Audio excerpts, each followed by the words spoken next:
जब तेरी राह से होकर गुजरे, आँख से कितने ही मंजर गुजरे। के बारे में कहा कि दिल में हो दर्द का तूफान तो गज़ल होती है, दिल में हो दर्द का तूफान तो गज़ल होती है, कोई मुश्किल न हो आसान तो गज़ल होती है, अश्क गम लब पे ठहर जाए तो नगमा बन जाए, घुट के रह जाए जो अरमा तो गज़ल होती है। बंदिशे अल्फाज ही नहीं काफ़ी, गज़ल में बंदिशे अल्फाज ही नहीं काफ़ी, जिगर का खून भी कुछ चाहिए असर के लिए। हमारे यहाँ भर्तृहरि ने कहा था कि साहित्य संगीत कला विहीन साक्षात नर पशु पुच्छ विषानहीन, यानी जिसमें साहित्य और संगीत की समझ नहीं है वह बिना पूंछ वाले पशु के समान है। जाहिर है कि साहित्य और संगीत हमारे मानस का बदलाव करते हैं, हमें इंसान बनाते हैं। यह भी कहा गया कि प्यार नहीं है जिसको सुर से वो मूर्ख इंसान नहीं है, सुर इंसान बना देता है, सुर भगवान मिला देता है, ये एहसान है सात सुरों का कि दुनिया वीरान नहीं है। और यह भी कहा कि जग में अगर संगीत न होता कोई किसी का मीत न होता, सुर की आग में जलने वाले परवाने नादान नहीं। तो ये संगीत का महत्व है। और हमारे यहाँ सबसे जो प्राचीन संगीत है वो शास्त्रीय संगीत है। शास्त्रीय संगीत में सबसे पहले जिसकी चर्चा करनी आवश्यक है वो है ध्रुपद, जिसे ध्रुव पद भी कहते हैं। ये देवताओं का गान है और हमारे यहाँ ध्रुपद के अनेक घराने हैं, जिनमें से एक घराना अमता में यानी दरभंगा में है, जिसमें कई मल्लिक नामधारी लोग राष्ट्रीय स्तर के और अंतर्राष्ट्रीय स्तर के कलाकार निकल चुके हैं। रामचतुर मल्लिक, विदुर मल्लिक जैसे लोग, और पद्म भूषण तक इनको मिला है गायकी के लिए। इसी तरह बेतिया घराना भी बहुत प्राचीन घराना है, उधर डागर घराना है, कई घरानों में ये है और इसमें बहुत ही गहराई के साथ संगीत का प्रदर्शन होता है और ताल वाद्य के रूप में पखावज या मृदंगम का प्रयोग होता है।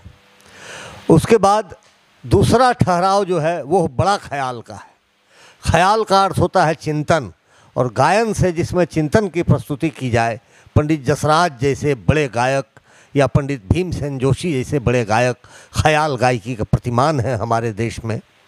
तो ये ख्याल, फिर समय सीमा के अनुसार छोटा ख्याल, तो ये शास्त्रीय संगीत है। और शास्त्रीय संगीत का मतलब है कि शास्त्र में जो बताया गया है उससे एक इंच भी इधर उधर हिलना हटना नहीं है, आपको शास्त्र के बंध में ही आपको गायन करना है। उसके बाद नंबर आता है उपशास्त्रीय संगीत का, जिसे हम लाइट क्लासिकल म्यूज़िक कहते हैं। तो इसमें ठुमरी है, बनारसी ठुमरी, दादरा का नाम आपने सुना होगा। तो ठुमरी है, दादरा है, उसके बाद गज़ल है, कव्वाली है, ये सब विधाएं उसमें आती हैं। टप्पा है, जो कि आज बहुत ही रेयर हो गया है, टप्पा गायक खोजे से दो चार इस देश में मिल जाएं तो मिल जाएं। सिद्धेश्वरी देवी तक टप्पा गायन की परंपरा रही, गिरजा देवी तक टप्पा गायन की परंपरा रही। महादेव मिश्र बहुत बड़े ठुमरी गायक बनारस के हुआ करते थे, ठुमरी सम्राट। और अभी मालिनी अवस्थी भी ठुमरी गाती हैं और भी लोग गाते हैं। जहाँ तक गज़ल की बात है तो गज़ल के बारे में कहा कि दिल में हो दर्द का तूफ़ान तो गज़ल होती है, दिल में हो दर्द का तूफ़ान तो गज़ल होती है, कोई मुश्किल न हो आसान तो गज़ल होती है, अश्क गम लब पे ठहर जाए तो नगमा बन जाए, घुट के रह जाए जो अरमा तो गज़ल होती है। दामने इश्क में कौनैन सिमट आती है, दोनों आलम की खबर हो तो गज़ल होती है, सिर्फ अल्फाज ही मायने नहीं पैदा करते, जज्बे खिदमत फ़न हो तो गज़ल होती है। अपने जज्बातों को परोसने की कला का नाम है गज़ल। दिल में जो जज्बात के बलबले फूट रहे हैं उसको किस करीने से, किस सजाव के साथ आप अगले को प्रस्तुत करते हैं, यही गज़ल की कला है। गज़ल का जन्म ईरान में हुआ था। रुदकी इसके पहले शायर थे। उसके पहले वहाँ गज़ल की परंपरा नहीं थी। कसीदे लिखे जाते थे, राजा की मूँछों पे कसीदे लिखे जाते थे, उनकी तलवार की धार पे, उनकी पगड़ी पे कसीदे लिखे जाते थे। लेकिन उसी में एक शेर ऐसा होता था जिसमें प्रेम भावना व्यक्त की जाती थी। उसी को लेकर के रुदकी ने उसी तर्ज पे सारी लाइनें लिखने शुरू की, उसका नाम गज़ल हो गया। यह भी कहा जाता है कि अरब में एक आशिक था और फटेहाल रहता था, मजनू की तरह लोग उसको ढेला मारते थे और वह कुछ कुछ गुनगुनाता था, तो उसी के नाम पे गज़ल नाम पड़ गया। लेकिन शास्त्रों में जो दिया गया है गज़ल के शास्त्र में, वह है गज़ल का अर्थ होता है सूत का ताना। आप जानते हैं हम जो कपड़ा पहन रहे हैं इसमें एक खड़ी लाइन होती है, एक पड़ी लाइन होती है, तब कपड़ा बिना जाता है। तो एक को ताना कहते हैं, दूसरे को बाना कहते हैं। तो सूत का ताना।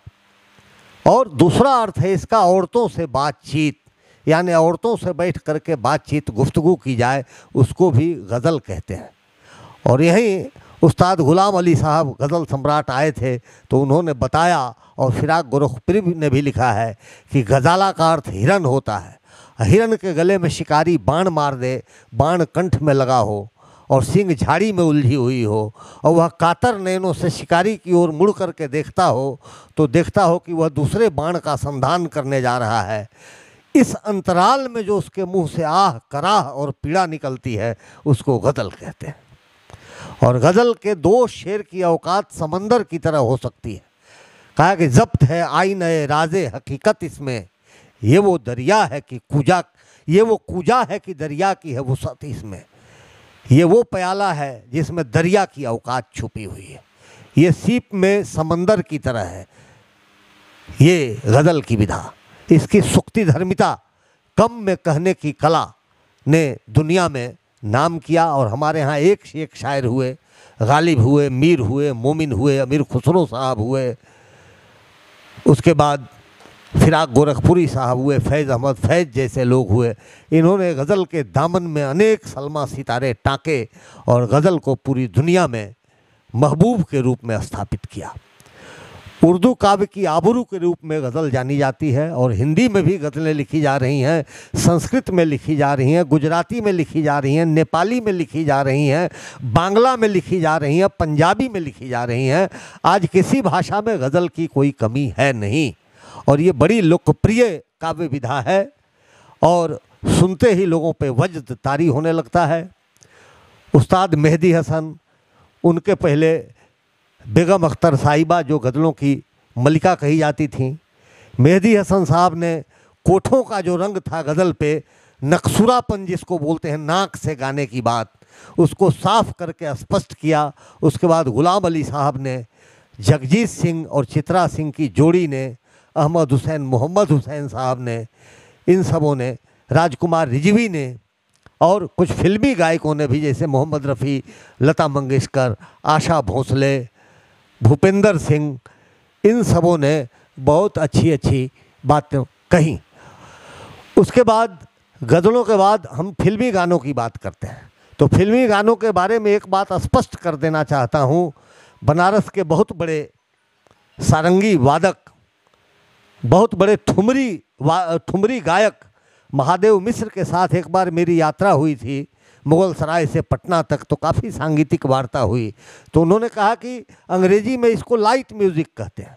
तो लाइट का अर्थ हल्का मत लीजिए, लाइट का अर्थ यहाँ चमक से तात्पर्य रखता है, कि जिस गीत में चमक पैदा हो। तो जो काम 1.5 घंटे 2 घंटे में शास्त्रीय संगीत के गायक करते हैं, लता जी 3 मिनट के गाने में, रफ़ी साहब 3 मिनट के गाने में वो शबाब पैदा कर देते हैं, वो लाइट पैदा कर देते हैं। ये चमकदार गायकी जो होती है वो फिल्मी गायकी है। और फिल्म के सीक्वेंस के अनुसार एक से एक ऐतिहासिक और एक से एक साहित्यिक गीत हुए। तुम गगन के चंद्रमा हो, मैं धरा की धूल हूँ, हैं, इस ढंग की बातें। दिल ढूंढता है फिर वही फुर्सत के रात दिन, बैठे रहे तस्वुरें जाना किए हुए। ये सब गुलजार के गीत। एक अकेला इस शहर में, रात को या दोपहर में, आबोदाना ढूंढता है, आशियाना ढूंढता है। तो बड़े सार्थक गीत लिखे गए, और मुग़ल आज़म में बहुत अच्छे अच्छे गीत आए। अभी के फिल्मों में बहुत अच्छे अच्छे गीत आ रहे हैं और ये सिलसिला चलता रहेगा, इसलिए कि भारत की धरती संगीत और साहित्य के दृष्टि से विश्व की सबसे उर्वरा धरती है। तो ये चलता रहेगा।